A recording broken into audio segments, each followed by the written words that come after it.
Hey YouTube, Tactical Timmy here. I wanted to tell the story about the first silver I purchased as a silver investor way back. This must have been 2008. And you're probably thinking, Tactical Timmy, he loves his lunars. Up top, you see my lunar collection. And you might be thinking that was my first silver, and you'd be wrong. And maybe you're thinking, he also has a tendency to like pandas. Nope, that would also be wrong. My first silver was not eagles even. Well shoot, you're running out. So your first silver, well, it can't be gold. It can't be gold.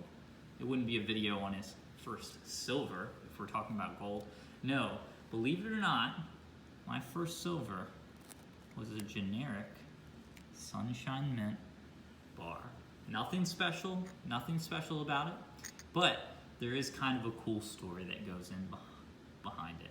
How did I actually get into silver investing? Well, I started watching quick Chris Duane's videos, and there was Silverfish VT, and at some point Bailang P came along, but I was watching these silver YouTubers, and they kind of got me interested in investing in general.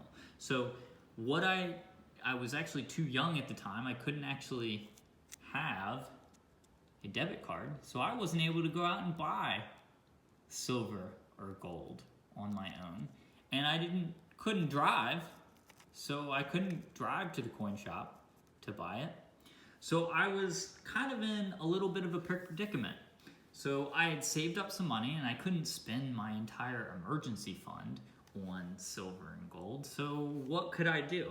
Well, as it turns out, what I ended up doing is I received Amazon gift cards for whether it was Christmas or a birthday. Can't quite recall what I got it for, but I remember distinctly thinking, wow, I got this gift card and I can turn it into something that's gonna last for forever.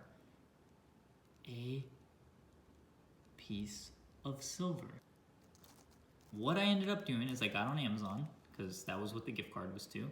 And at first I was looking at eagles, but the premiums on eagles were ridiculous. I could not afford to get the eagles with the gift card. But what I could afford to do is I could afford that Sunshine Mint bar, just that generic silver bar.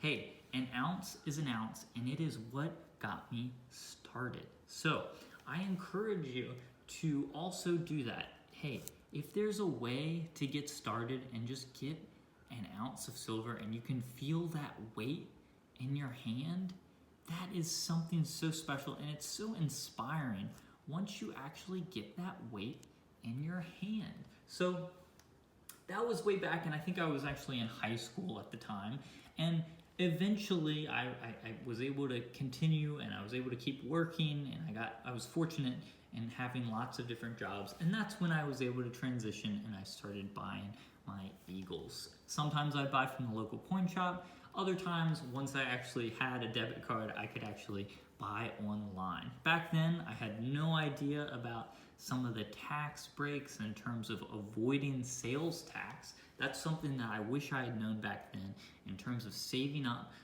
more in terms of avoiding that sales tax, because that's something you can do in a lot of states, and that can save you a hefty premium. Also, I learned pretty quick that, just buying one single piece of silver off of Amazon, probably not the best way to go about it, because you simply get crushed on your shipping and handling, and the premiums are always going to be higher when you're buying those single coins. Much better to stack in a tube of those eagles. You're going to end up doing much better in the long term. But I wanted to share this story of thrift because, sometimes you have to do what you have to do, and it's not always a straight and easy purchase where you're able to go out and get the thing that you want. And especially when you're younger, and I encourage any of the younger viewers out there to find some of that thrift, whether it's, the traditional go out and ask if you can mow your neighbor's yard, or find a job walking your neighbor's dogs. Anything that you can do to earn that money and actually be able to stack silver or stocks, or I really don't think it matters when you're young as much what you're stacking.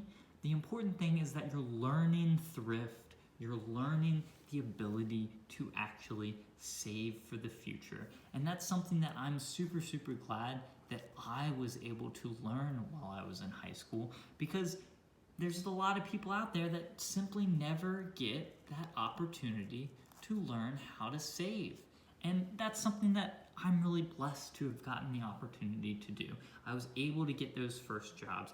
People entrusted little old me with, believe it or not, like lots of different jobs and lots of different ways to earn money so that I could afford to buy some of the silver and some of the stocks that I still have in my portfolio. So I hope that if you're young, you get fired up looking at some of this silver and gold and realize that this is all attainable. It's all something that you can do to save for a rainy day, because no one else is going to be there to take care of you. You have to make sure that you're taking care of yourself and saving up money for the future.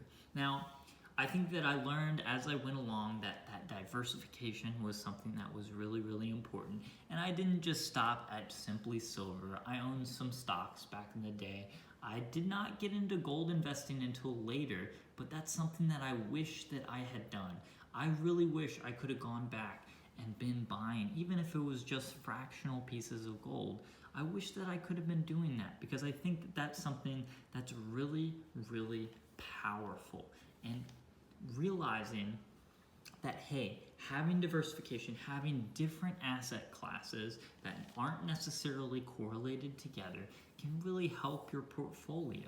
And that's something that we need to hear as adults, and it's something that we need to hear and give to the kids in our lives, because they need to have those opportunities to work and earn that silver. And it's still beautiful today as it is when I got it all those years ago. And hopefully I've still retained those life lessons, and I can continue passing those life lessons on to the next generation. And that's part of the brilliance of YouTube, is that we are able to turn around and give back some of those lessons that we've learned along the years. Because believe it or not, YouTube was a huge influence on me back in that time. And if it wasn't for some of those great YouTubers that I mentioned earlier, I probably would not have been influenced into buying the gold and silver that you see in front of you. So I hope that you have gained something from this video, and if you've enjoyed the video, please feel free to leave a like, comment, share, and subscribe. Take care, YouTube.